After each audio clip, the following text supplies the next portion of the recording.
भारत माता की, भारत माता की, भारत माता की। छत्रपति शिवाजी महाराज की, छत्रपति शिवाजी महाराज की। बाबा साहब भीमराव अंबेडकर की, बाबा साहब भीमराव अंबेडकर की। वंदे वंदे वंदे। नमः पार्वती पतिये हर हर। राज राजेश्वर महादेव की आशीर्वाद की इस पावन धरा को कोटि कोटि नमन करते हुए आप सभी उत्साही जनता जनार्दन का मैं हृदय से अभिनंदन करता हूं, सादर अभिवादन करता हूं। बहनों और भाइयों,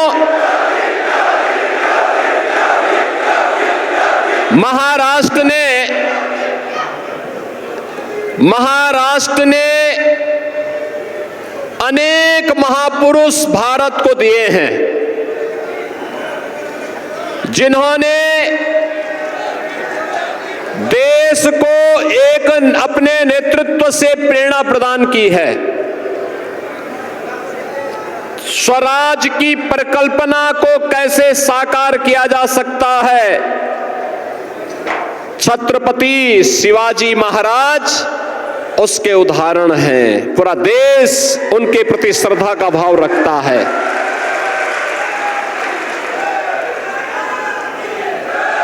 गणनायक से लोकनायक की यात्रा क्या होती है?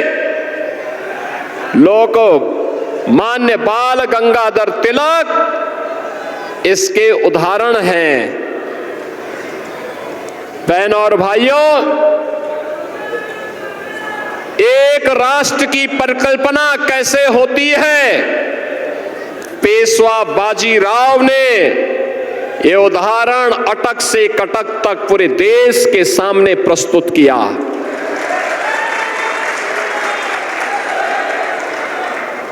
दुनिया का सबसे बड़ा सामाजिक संगठन कैसे चलता है?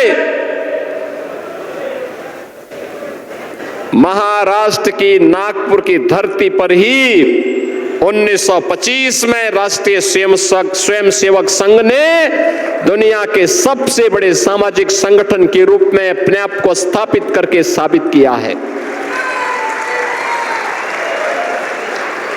एक देश, एक विधान और सब समान, इस भाव को देने वाले बाबा साहब डॉक्टर भीमराव अंबेडकर भी इसी महाराष्ट्र की धरती की देन है। ऐसी पावन धरा को कौन ऐसा भारतीय होगा जो श्रद्धा भाव के साथ नमन न करना चाहता होगा? और इसीलिए महाराष्ट्र के आप सभी बहनों और भाइयों को मैं सादर अभिवादन करने के लिए आज अकोला में आया हूं, आपसे निवेदन करने के लिए। बहनों और भाइयों, चुनाव अनेक होते हैं। भारत के लोकतंत्र में आप सबको कभी विधानसभा का, कभी लोकसभा का चुनाव करना होता है, कभी स्थानीय निकायों के चुनाव करने होते हैं। परिणाम भी आते हैं, लेकिन कुछ चुनाव महत्वपूर्ण हो जाते हैं, देश के भाग्य के लिए बनाने वाले हो जाते हैं, देश के भाग्य को बिगाड़ने वाले होते हैं। 1946 में भी एक चुनाव ऐसा हुआ था जिसने भारत के भाग्य को बदल दिया था, भारत के भाग्य को दुर्भाग्य में बदल दिया था, भारत का दुर्भाग्यपूर्ण विभाजन हुआ था। तब कांग्रेस सत्ता के प्रति अति लिप्सा में देशवासियों के साथ धोखा करती, मुस्लिम लीग के चंगुल में फंस गई और उसके बाद जो कुछ हुआ वो सबके सामने है। लाखों हिंदू कटे थे, देश का दुर्भाग्यपूर्ण विभाजन हुआ था।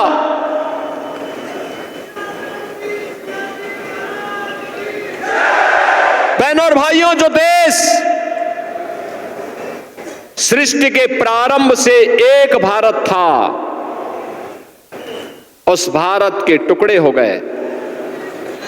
लेकिन जो स्वतंत्र भारत हुआ, ब्रिटिशर उसको भी अनेक भागों में बांटना चाहते थे, लेकिन भारत माता के महान सपूत लौह पुरुष सरदार वल्लभ भाई पटेल की युक्ति के कारण अखंड भारत को आज जो स्वरूप हम देख रहे हैं, इसके शिल्पी सरदार वल्लभ भाई पटेल हैं।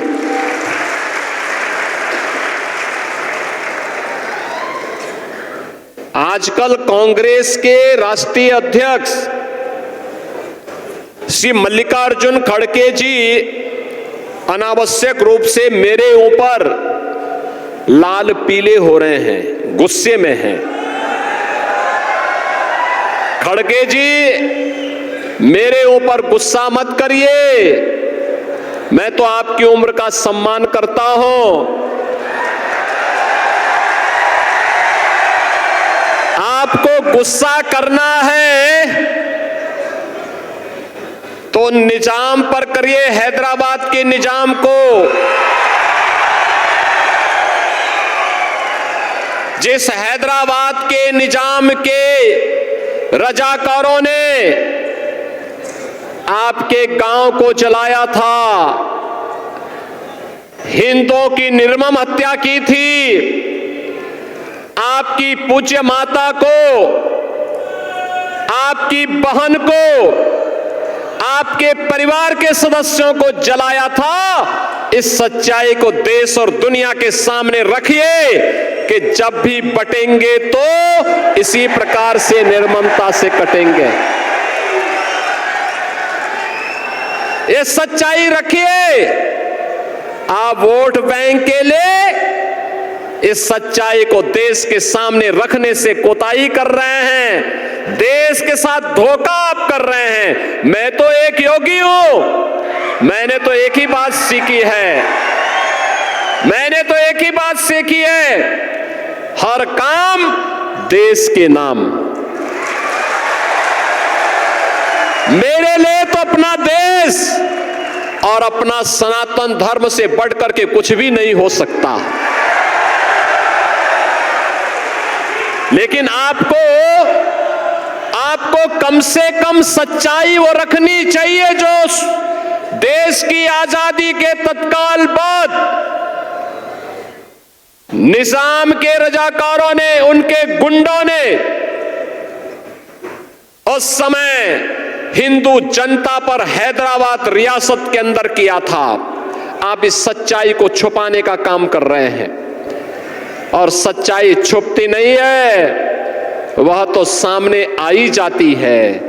और सच्चाई यही थी कि निजाम के अत्याचारों पर आप पर्दा डालने का काम कर रहे हैं। मैंने तो इसीलिए कहा था, बहनों और भाइयों, किसी भी शोभा यात्रा पर, रामनवमी की हो, गणपति की शोभा यात्रा हो, पथराव वहीं होते हैं जहां बटे हैं।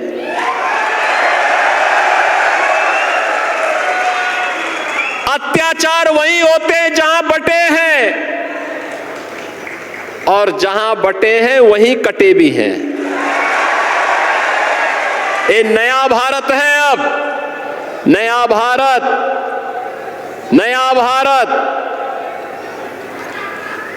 छेड़ता नहीं, लेकिन कोई छेड़ता है तो छोड़ता भी नहीं है। और पाकिस्तान की दुर्गति देख ही रहे होंगे आप। पाकिस्तान, याद करिए 2014 के पहले यही पाकिस्तान भारत के अंदर जगह जगह विस्फोट कराता था, जगह जगह विस्फोट कराता था, आतंकी वारदात को अंजाम देता था।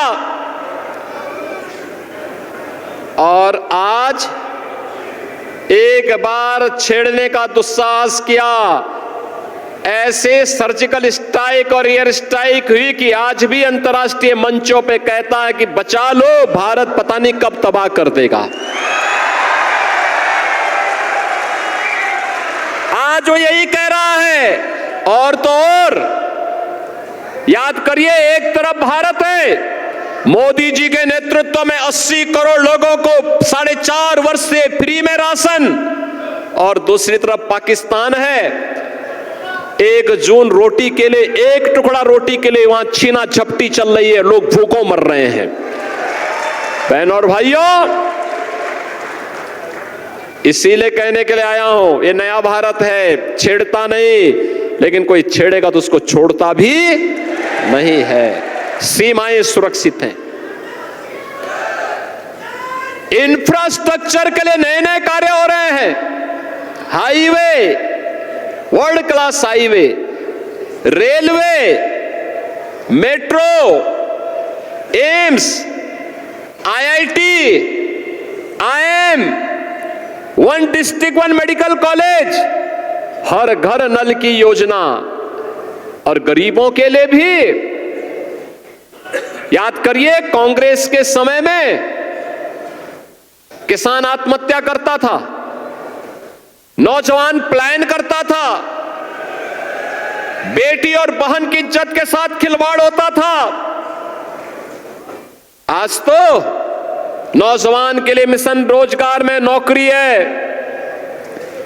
किसान के लिए किसान सम्मान निधि है, नारी गरिमा की रक्षा के लिए तमाम योजनाएं, बेटी बचाओ बेटी बढ़ाओ से लेकर के लाडली बहना योजना जैसी योजनाएं भी अब लागू हो चुकी हैं। और विरासत का सम्मान कैसे होना है, यह देखना है, तो उसका सबसे बड़ा उदाहरण है अयोध्या में श्री राम जन्मभूमि पर भगवान राम का भव्य मंदिर का निर्माण। बहनों और भाइयों, यह काम कांग्रेस भी कर सकती थी ना। आपने उसे 60 से 65 वर्षों तक शासन करने का अवसर दिया, लेकिन नहीं किया उन्होंने, क्योंकि उनके एजेंडे में राम थे ही नहीं। कहते थे राम तो हुए ही नहीं। यानी जैसे कि धरती की सृष्टि, यानी सृष्टि के प्रारंभ में केवल कांग्रेस ही पैदा हुई थी, और कांग्रेस ने इसलिए डिस्कवरी ऑफ इंडिया लिख दिया, बाकी कोई पैदा ही नहीं हुआ। राम नहीं हुए कहते हैं, कृष्ण हुए ही नहीं ये कहते हैं।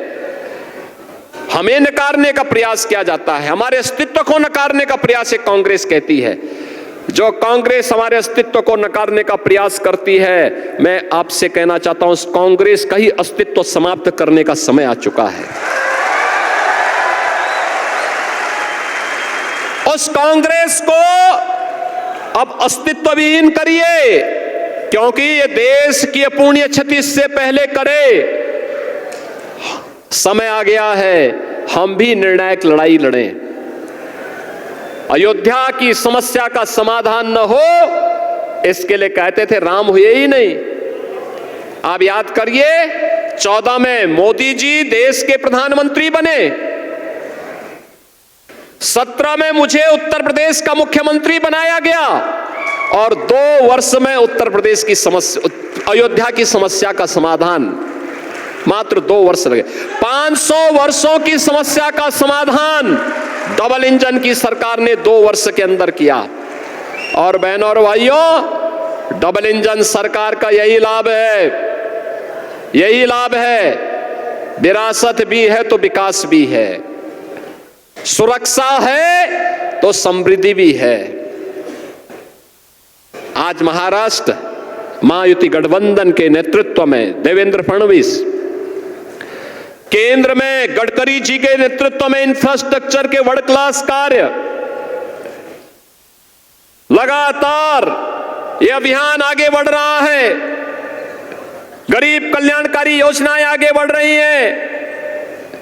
और मैं इसीलिए आपसे कहने के लिए आया हूं, ये जितनी समस्याएं हैं, लैंड जेहाद की, लव जेहाद की, धर्मांतरण की, पैन कार्ड जेहाद की, इन सब का समाधान भारतीय जनता पार्टी की डबल इंजन की सरकार एकमात्र समाधान है। ये डबल इंजन की सरकार बुलेट की स्पीड से विकास भी कराती है और देशद्रोही तत्वों को राम नाम सत्य है की यात्रा में भी भेजने का काम करती है। बहनों और भाइयों, आप सबसे मैं यही अपील करने के लिए आया हूं। देखिए, देश का इतिहास है, अयोध्या में 500 वर्षों तक अपमान इसलिए झेलना पड़ा क्योंकि बटे थे। काशी में इसलिए झेलना पड़ा क्योंकि बटे थे। मथुरा में इसलिए झेलना पड़ा क्योंकि बटे थे। हमें देश के अंदर अन्य स्थानों पर भी इसीलिए झेलना पड़ रहा है क्योंकि हम बटे थे। ये जाति के नाम पर बांटने वाले जितने भी नेता हैं, ये सभी देश के साथ विश्वासघात कर रहे हैं। ये देश के साथ विश्वासघात कर रहे हैं। हमें बंटना नहीं है, बटेंगे तो कटेंगे और एक रहेंगे तो सेफ रहेंगे। ये घर घर पहुंचाइए। ये देश हमारे पूर्वजों का है, आपके पूर्वजों ने इस देश को बनाया है। ये देश किसी पार्टी की बपोती नहीं है। इस देश के लिए आपके पूर्वजों ने अपना लहू बहाया है और इसलिए भारत की एकता और अखंडता को किसी को हमें चोट नहीं पहुंचाने देनी है। इसी के लिए मैं आह्वान करने के लिए आया हूं। ये चुनाव हमारे लिए भारत की अस्मिता और अस्तित्व को बचाने की लड़ाई का हिस्सा है, क्योंकि अगर ये महाअघाड़ी गठबंधन कांग्रेस के नेतृत्व में आता है तो बहनों और भाइयों, ये महाअघाड़ी गठबंधन का मतलब ये महाअघाड़ी नहीं, महाअनाड़ी है। ये राष्ट्र के साथ धोखा देगा, वोट बैंक के लिए लब जिहाद को बढ़वा देगा, लैंड जिहाद को बढ़ावा देगा, अराजकता को बढ़ावा देगा, गणपति की शोभा यात्रा पर पथराव करवाएगा, रामनवमी के जुलूसों पर हमला करवाएगा। यह नहीं चल सकता है। स्वतंत्र भारत इसको स्वीकार करने को तैयार नहीं है। मोदी जी ने तो हमको एक ही बात कही, सबका साथ और सबका विकास का। विकास सबका, सुरक्षा भी सबको, लेकिन तुष्टीकरण किसी का नहीं। तुष्टीकरण किसी का नहीं। तुष्टीकरण से देश नहीं चलेगा। यह देश जब संतुष्टीकरण पर कार्य कर रहा है, सबका साथ और सबके विकास के साथ, तो फिर कैसे तुष्टीकरण? भारत का कानून सब पे लागू हो। अगर कोई भारत के अंदर रह करके पाकिस्तान का झंडा लहराने का काम करेगा तो उसको पाकिस्तान ही भेज देना चाहिए, हिंदुस्तान से उसको बाहर ही कर देना चाहिए।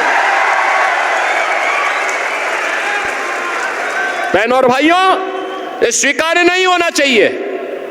भारत के अंदर रह करके भारत को गाली दोगे, भारत माता के प्रति अपशब्दों का प्रयोग करोगे, भारत के देवीय महापुरुषों के प्रति अपमानजनक टिप्पणी करोगे, तो यह किसी भी स्थिति में स्वीकार्य नहीं, किसी भी स्थिति में स्वीकार्य नहीं। आप चाहेंगे तो इनको भी, जो भारत की एकता और अखंडता को चुनौती देते हैं, भारत के महापुरुषों का अपमान करते हैं, भारत माता के प्रति अपशब्दों का प्रयोग करते हैं, इनको भी उसी यात्रा पर भेजने की तैयारी करेंगे जिसके हकदार होंगे। और इसलिए बहनों और भाइयों, हम सब आपसे कहने के लिए आए हैं। आज मैं आप सबसे कहने के लिए आया हूं कि महायुति गठबंधन का भारतीय जनता पार्टी के नेतृत्व की सरकार महाराष्ट्र के अंदर बनने की आवश्यकता है। डबल इंजन की सरकार में ताकत होती है। सुरक्षा भी है तो विकास भी है।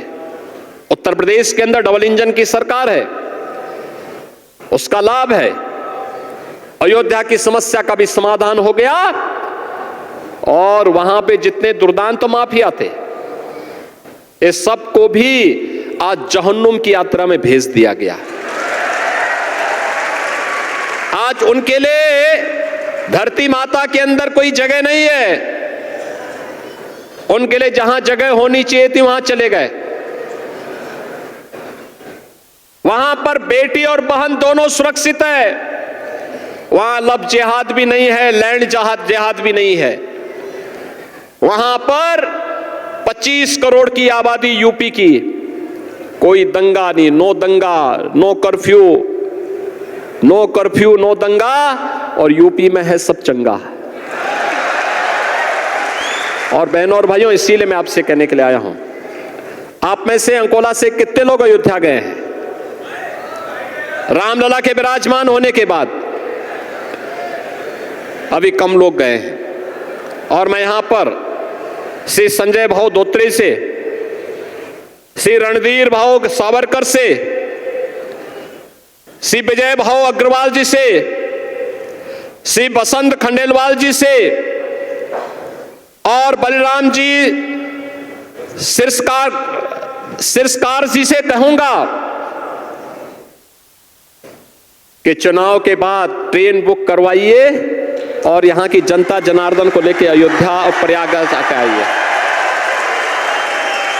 प्रयागराज में 2025 में भव्य और दिव्य कुंभ भी होने जा रहा है। महाकुंभ का आयोजन होने जा रहा है, भव्य और दिव्य कुंभ। संजय धोत्रे जी 19 के कुंभ में गए थे। स्वच्छता, सुव्यवस्था और सुरक्षा का जो मानक प्रयागराज कुंभ ने गढ़ा था, यूनेस्को ने भी माना था कि मानवता का मूर्त सांस्कृतिक धरोहर है। 24 करोड़ श्रद्धालु आए थे। और बहनों और भाइयों, प्रयागराज कुंभ में इस बार 13 जनवरी से शुरू हो रहा है, 26 फरवरी तक आयोजन होगा। 40 करोड़ श्रद्धालु आएंगे। पूरी तैयारियां चल रही हैं और मैं आमंत्रित करता हूं महाराष्ट्र को, अकोला के आप सभी बहनों और भाइयों को सनातन धर्म के सबसे बड़े समागम में आप भी भागीदार बनिए। प्रयागराज में गंगा यमुना मां सरस्वती के संगम पर स्नान करिए, पुण्य के भागीदार भी बनिए। और 500 वर्षों के बाद प्रभु श्री रामलला अपने स्वयं की जन्मभूमि पर फिर से विराजमान हुए हैं। नई अयोध्या का भी दर्शन करिए। और इसीलिए आप सबसे मेरी अपील है, खास तौर पर अकोला पश्चिम में,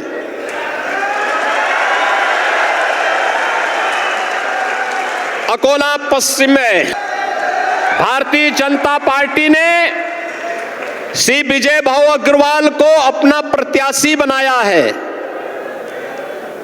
थोड़ी सी भी गलती हुई तो फिर गणपति शोभा यात्रा पर हमले शुरू हो जाएंगे। पर्व और त्योहारों पर व्यवधान पैदा शुरू हो जाएंगे। लैंड जिहाद और लव जिहाद का खेल प्रारंभ हो जाएगा। ये नहीं होने देना है, कतई नहीं होने देना है। बंटना नहीं है, एक रहना है, एक रहना है और सेफ रहना है। एक रहेंगे, एक रहेंगे, सेफ रहेंगे। और एक रह करके हमें कार्य करना है अंकोला पश्चिम में। और इसी प्रकार से श्री रणधीर भाऊ सावरकर हैं पूर्वी, अकोला पूर्वी से, बलराम जी सिरस्कार हैं बालापुर से,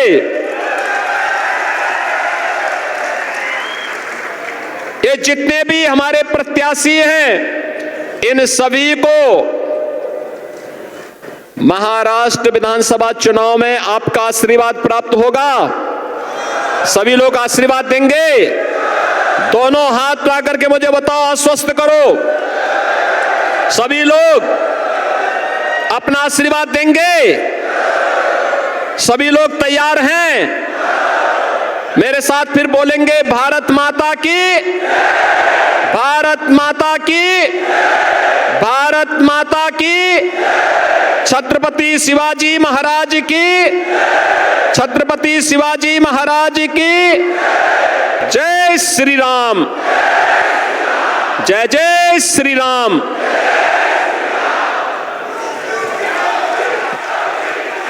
जय जय श्री राम।